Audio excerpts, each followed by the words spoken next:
काव्यचार कर्ण का जीवन दर्शन नो अभ्यास करीशुं। कर्ण પાંડવોમાં શ્રેષ્ઠ હતો, બરાબર, અને એ પાંડવોમાં કુંતી પુત્ર હતો। હવે જ્યારે મહાભારતનું યુદ્ધ થાય છે ત્યારે શ્રી કૃષ્ણ ભગવાન છે કર્ણને પાંડવોના પક્ષમાં આવવા માટે કહે છે, એમને રાજપાટની લાલચ આપે છે, પરંતુ કર્ણ છે એ માનવા તૈયાર નથી અને એ દુર્યોધનનો સાથ આપવા માંગે છે, કેમ કે જ્યારે વિકટ પરિસ્થિતિ હતી કર્ણના જીવનમાં ત્યારે એનો સાથ છે દુર્યોધન આપે છે। આમ દુર્યોધનની સાથે એ રહેવા માંગે છે। આમ કર્ણને લઈ આખું એ અહીં છે કાવ્ય રામધારી સિંહ દિનકરે આપ્યું છે। તો આપણે સૌપ્રથમ કવિનો પરિચય સમજીએ। कर्ण का जीवन दर्शन, જેમના કવિ છે રામધારી સિંહ દિનકર। हिंदी के सुप्रसिद्ध कवि रामधारी सिंह दिनकर का जन्म बिहार के मुंगेर जिले के सिमरिया नामक गांव के एक किसान परिवार में हुआ था। उन्होंने प्रारंभिक शिक्षा मुंगेर तथा उच्च शिक्षा पटना में प्राप्त की थी। पटना विश्वविद्यालय से स्नातक की उपाधि प्राप्त करके कुछ समय तक अध्यापन कार्य किया, यानी कि उसने शिक्षण दिया। दिनकर जी सीतामढ़ी में सब रजिस्ट्रार और मुजफ्फरपुर कॉलेज में हिंदी विभाग के अध्यक्ष रहे। वे भागलपुर विश्वविद्यालय के उप कुलपति और भारत सरकार की हिंदी सलाहकार समिति के अध्यक्ष भी रहे थे, यानी कि कवि ने अलग अलग पद पर अलग अलग कार्य किए। दिनकर जी की सबसे बड़ी विशेषता है अपने देश और युग के प्रति जागरूकता। कवि ने तत्कालीन घटनाओं विषमताओं का खुलकर અહીં चित्रण किया है। उनकी वाणी में शक्ति है, ओज यानी कि प्रकाश है। उनकी कविता में शोषित और पीड़ित वर्ग की व्यथा यानी कि दुख और उससे मुक्ति का संघर्ष है। उर्वशी, रश्मिरथी, रेणुका, हुंकार, रसवंती, कुरुक्षेत्र उनकी काव्य कृतियां हैं। उर्वशी के लिए उन्हें सन 1972 का ज्ञानपीठ पुरस्कार भी मिला था। संस्कृति के 4 अध्याय उनका चिंतन ग्रंथ है, जिसे साहित्य अकादमी पुरस्कार से सम्मानित किया गया। अर्धनारीश्वर, मिट्टी की ओर आदि उनकी प्रमुख गद्य रचनाएं हैं। उनका कृतित्व गुणवत्ता और परिमाण दोनों दृष्टि से विपुल है। प्रस्तुत खंड काव्यांश। હવે કર્ણ કા જીવન દર્શન જે પદ્ય છે એનો સાહિત્ય પ્રકાર શું છે? ખંડ કાવ્યાંશ। અને શેમાંથી લેવામાં આવ્યો છે? તો કે રશ્મિરથીમાંથી લેવામાં આવેલ છે। ખંડ કાવ્ય છે રશ્મિરથી, એમાંથી આ ખંડ કાવ્યાંશ એટલે કે ખંડ કાવ્યનો એક અંશ લેવામાં આવેલ છે, જેમાં છે કર્ણ પોતાને દાની ગણાવે છે કે મારા હાથથી જે દાનની સરિતા છે, બરાબર, એ હંમેશા જળતી રહે અને હું હંમેશા ગરીબ લોકોને દાન કરતો રહું। અને શ્રી કૃષ્ણ જે એને ઉત્કોચ આપે છે, એટલે કે જે એને રાજપાટની લાલચ બતાવે છે, છતાં પણ કર્ણ છે લાલચમાં ન આવતા, બરાબર, એને વૈભવ વિલાસની ચાહ નથી, બરાબર, પરંતુ એ દુર્યોધનની સાથે રહે છે, દુર્યોધનને સાથ આપે છે। દુર્યોધન પર વિકટ અત્યારે જે ઘોર આવી પડી છે એમાં એનો સાથ છે કર્ણ છોડવા માંગતો નથી। હવે જો प्रस्तुत खंड काव्यांश में रश्मिरथी महारथी कर्ण के करुण किंतु भव्य जीवन की मीमांसा करने वाला खंड काव्य है। सारे अन्यायों को सहकर कर्ण जन्मजात महानता पर पुरुषार्थ जन्य महानता की विजय चाहता है। अंत में जब पांडव श्रेष्ठ के रूप में सब कुछ प्राप्त करने का प्रलोभन सामने आता है, तब भी वह अविचलित रहता है, यानी कि अडग रहता है। और जिसने आज तक साथ दिया उस मित्र को किसी भी मोल पर छोड़ना नहीं चाहता। किसी भी परिस्थिति में दुर्योधन को वो छोड़ना नहीं चाहता। वो युद्ध में दुर्योधन के साथ ही रहता है, पांडवों के पक्ष में नहीं जाता। कृष्ण कर्ण को पांडवों के पक्ष में ले जाने के लिए उससे मिलते हैं। उस कथा प्रसंग से प्रस्तुत काव्यांश लिया गया है। जब कृष्ण है कर्ण को महाभारत के युद्ध में शामिल करने के लिए पांडवों के साथ जब उसे बुलाने आते हैं, तभी वो जो प्रसंग है उसका वर्णन इस काव्यांश में लिया गया है। पहले हम काव्यांश का पठन करेंगे, बाद में समझेंगे। वैभव विलास की चाह नहीं, अपनी कोई परवाह नहीं, बस यही चाहता हूँ केवल दान की देव सरिता निर्मल। करतल से जलती रहे सदा, निर्धन को भरती रहे सदा। तुच्छ है राज्य क्या है केशव, पाता क्या नर कर प्राप्त वैभव। चिंता प्रभुत अत्यल्प हास, कुछ चाकचिक्य कुछ क्षण विलास। पर वह भी यही गवाना है, कुछ साथ नहीं ले जाना है। मुझसे मनुष्य जो होते हैं, कंचन का भार न ढोते हैं। पाते हैं धन बिखराने को, लाते हैं रतन लुटाने को। जग से न कभी कुछ लेते हैं, दान ही हृदय का देते हैं। प्रासादों के कनगाभ शिखर, होते कबूतरों के ही घर। महलों में गरुड़ न होता है, कंचन पर कभी न सोता है। बसता वही कहीं पहाड़ों में, शैलों की फटी दरारों में। होकर समृद्धि सुख के अधीन, मानव होता नित्य तपस्वीन। सता किरीट मणिमय आसन, करते मनुष्य का तेज हरण। नर विभव है तो ललचाता है, पर वही मनुष्य को खाता है। चांदनी पुष्प छाया में पल, नर गले बने सुंदूर कोमल। पर अमृत कलेश का पिए बिना, आतप अंधड़ में जिए बिना। वह पुरुष नहीं कहला सकता, विघ्नों को नहीं हिला सकता। उड़ते जो जंजवातों में, पीते जो वारी प्रपातों में। सारा आकाश अयन जिनका, विषधर भुजंग भोजन जिनका। वे ही फणिबंध छुड़ाते हैं, धरती का हृदय जुड़ाते हैं। मैं गरुड़ कृष्ण, मैं पक्षीराज, सिर पर न चाहिए मुझे ताज। दुर्योधन पर है विपद घोर, सकता न किसी विष उसे छोड़। रणखेत पाटना है मुझको, अहिपाश काटना है मुझको। काव्यનું પઠન કર્યા બાદ હવે આપણે કાવ્યને સમજીએ। वैभव विलास की चाह नहीं, वैभव यानी कि सुख, धन, विलास यानी कि सुखोपभोग, सुख संसार की मुझे चाह नहीं। शब्दार्थ साथे साथे लखता जवाना छे।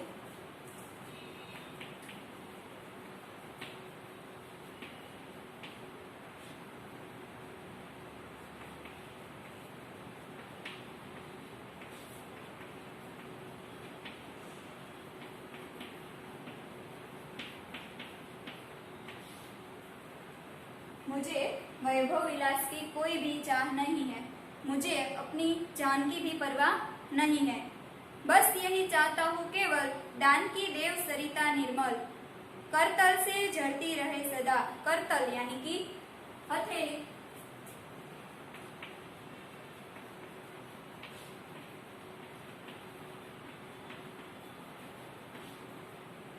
बस यही चाहता हूँ केवल, दान की जो सरिता है, दान की जो नदी है, करतल से झरती रहे सदा यानी कि मेरी हथेली से हमेशा बहती रहे। मेरी जो दान करने की वृत्ति है वो हमेशा वैसी ही रहे जैसी है। निर्धन को भरती रहे सदा, निर्धन यानी कि गरीब।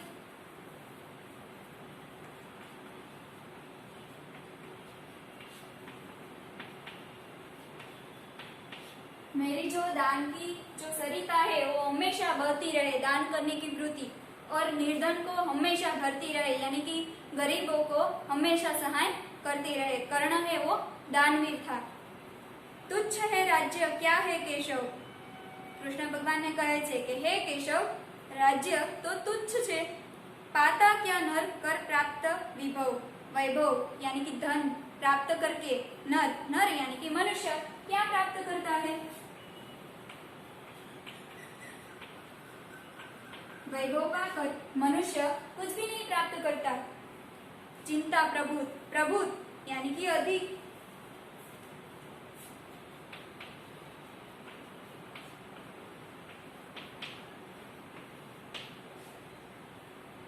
अत्यल्प हास, अत्यल्प हास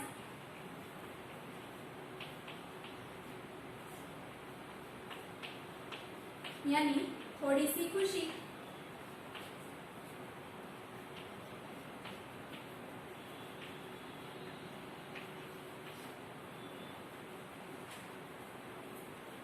कुछ चाकचिक्य, चाकचिक्य यानी कि चमक दमक।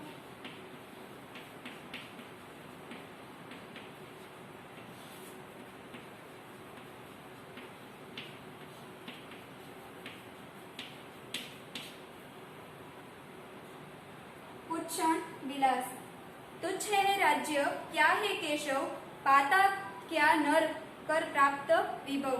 हे केशव, यह राज्य तो तुच्छ है और यह राज्य पाकर नर यानी कि मनुष्य क्या प्राप्त करता है, चिंता प्रभुत यानी कि अधिक चिंता प्राप्त करता है, अत्यलभास यानी कि जरा सी खुशी प्राप्त करता है, कुछ चाकचिक्य यानी कि थोड़ी सी चमक दमक प्राप्त करता है, और कुछ क्षण विलास यानी कि सुख, कुछ क्षण ही विलास प्राप्त करता है। पर वह भी यही गवाना है, परंतु આપણે અહીંયા છોડી દેવાનું છે, कुछ साथ नहीं ले जाना है, हमें कुछ भी साथ नहीं ले जाना है। मुझसे मनुष्य जो होते हैं, मुझसे मनुष्य यानी कि मेरे जैसे जो मनुष्य होते हैं, कंचन का भार न ढोते हैं। कंचन यानी कि सुवर्ण, सुवर्ण का मोह कभी भी नहीं रखते। पाते हैं धन बिखराने को यानी कि गरीब को बांटने को। हमेशा धन है मेरे जैसे मनुष्य प्राप्त करते हैं तो उनको बांटते हैं, गरीबों में बांटते हैं। लाते हैं रतन लुटाने को, और रत्न यानी कि बहुमूल्य जो वस्तु है रत्न, वो भी गरीबों को बांटने के लिए प्राप्त करते हैं। जग से न कभी कुछ लेते हैं, जग यानी कि संसार, संसार से कुछ भी नहीं प्राप्त करते। दान ही हृदय का देते हैं यानी कि हमेशा दान की वृत्ति ही बहती रहती है उनके हृदय से। प्रासादों के कनकाभ शिखर, प्रासादों यानी कि राजमहल।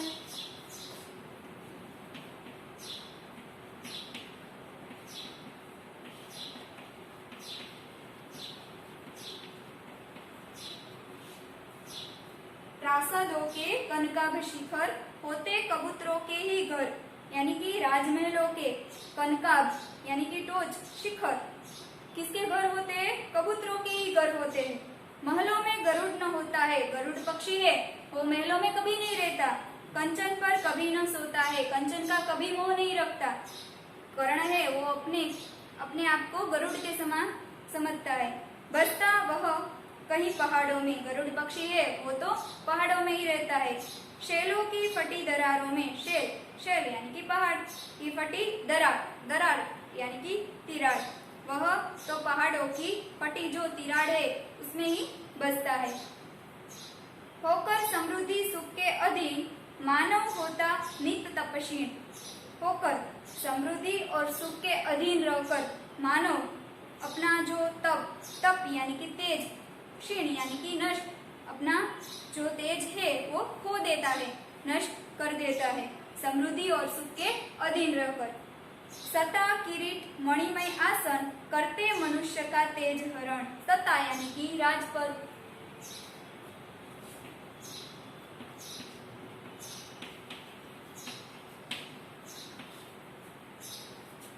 किरीट यानी मुंगट,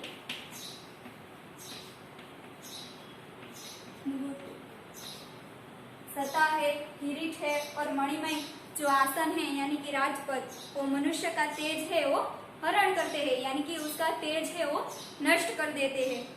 नर विभव हेतु ललचाता है, विभव यानी कि वैभव, धन के हेतु ललचाता है नर यानी कि मनुष्य, पर वही मनुज को खाता है, मनुज यानी कि मनुष्य, परंतु वही जो वैभव है, धन है, वो मनुष्य को एक दिन नष्ट कर देता है।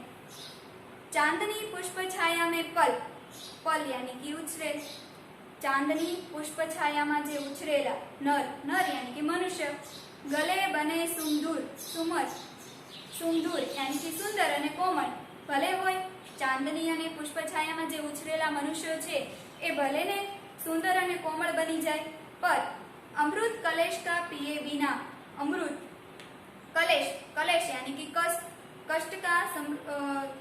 कष्ट सहन किए बिना, पर अमृत कलेश का किए बिना यानी कि कष्टों को सहन किए बिना, आतप यानी कि धूप, अंधड़ यानी कि आंधी में जिए बिना वह पुरुष नहीं कहला सकता, वह अपने आप को पुरुष है वो नहीं कहला सकता।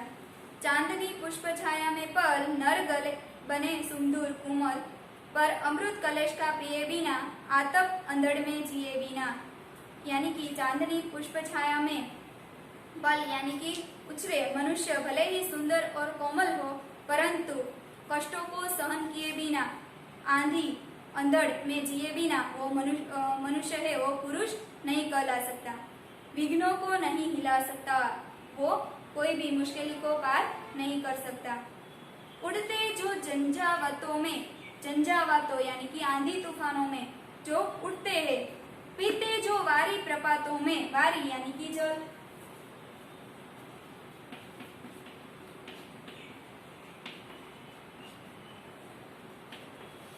प्रपात यानी झरना, जो वारी प्रपातों में, पीते जो वारी प्रपातों में, जो मनुष्य है वो वारी यानी कि जल, प्रपातों का पीते हैं, झरनों का पानी पीते हैं। सारा आकाश अयन जिनका, सारा आकाश जिनका घर है। विस्तर भुजंग भोजन जिनका, और विस्तर भुजंग यानी कि जेरी साग जिनका भोजन है। वे ही फणिबंध छुड़ाते हैं, वे ही सांप के बंधन से छुटकारा पाते हैं। धरती का हृदय जुड़ाते हैं, यानी कि धरती के हृदय को क्या अर्पते हैं? शीतलता अर्पते हैं। मैं गरुड़ कृष्ण, मैं पक्षीराज, हे कृष्ण मैं गरुड़ हूँ, पक्षियों का राजा हूँ। सिर पर न चाहिए मुझे ताज, मुझे कोई सिर पर ताज नहीं चाहिए, मुझे कोई राजपाट है वो नहीं चाहिए, बरोबर, मुझे कोई सत्ता नहीं चाहिए। दुर्योधन पर है विपद घोर, आज दुर्योधन पर संकट आ पड़ा है, विपद यानी विपत्ति आ पड़ी है। सकता न किसी विष उसे छोड़, विष यानी कि कोई भी प्रकार से मैं उसे नहीं छोड़ सकता। रणखेट पाटना है मुझको, अब तो मुझे रण में उतरना है। अहिपाश काटना है मुझको, अब तो मुझे सांप के बंधन से छुटकारा पाना है। इसी तरह इस काव्य में श्री कृष्ण जब कर्ण के पास उसे लालच देने के लिए राजपाट की आते हैं, तभी कर्ण है वो कृष्ण को स्पष्ट कह देते हैं कि मुझे कुछ भी वैभव विलास की चाह नहीं है, मुझे तो बस दुर्योधन का साथ ही देना है, क्योंकि उसने कई परिस्थिति में मेरा साथ दिया था। तो इसी तरह इस काव्य में हमें कर्ण की जो महानता है उनका दर्शन होता है। આપણે કાવ્યને સમજ્યા। સૌપ્રથમ તમારે બાકી નોટમાં શબ્દ સમજૂતી લખવાની છે। પહેલા કવિ પરિચય લખ્યા બાદ કવિ પરિચય એમણે કયા કયા કાવ્ય સંગ્રહો આપ્યા છે, બરોબર, પછી છે કાવ્યકૃતિ, ત્યારબાદ શબ્દાર્થ લખી અને કાવ્યનો સરસ રીતે ભાવાર્થ લખવાનો છે।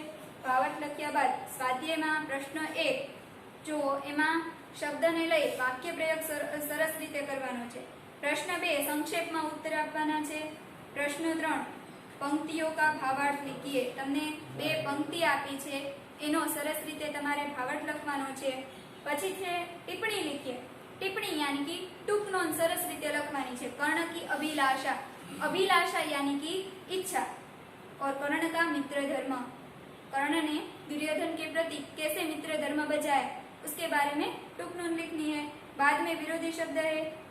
પછી છે પ્રશ્ન 6, એમાં સમાનાર્થી શબ્દ તમારે કોષ્ટકમાંથી શોધીને લખવાના છે અને એનો વાક્ય પ્રયોગ કરવાનો છે। તો આમ સરસ રીતે આ બધી નોંધ છે તમારે વ્યવસ્થિત રીતે પાકી નોટમાં કરવાની છે। આગળના આપણે વિડિયો લેક્ચરમાં ગદ્ય 5 સ્વરાજ્ય કી નીવ તેનો અભ્યાસ કરીશું। અસ્તુ, જય સ્વામિનારાયણ।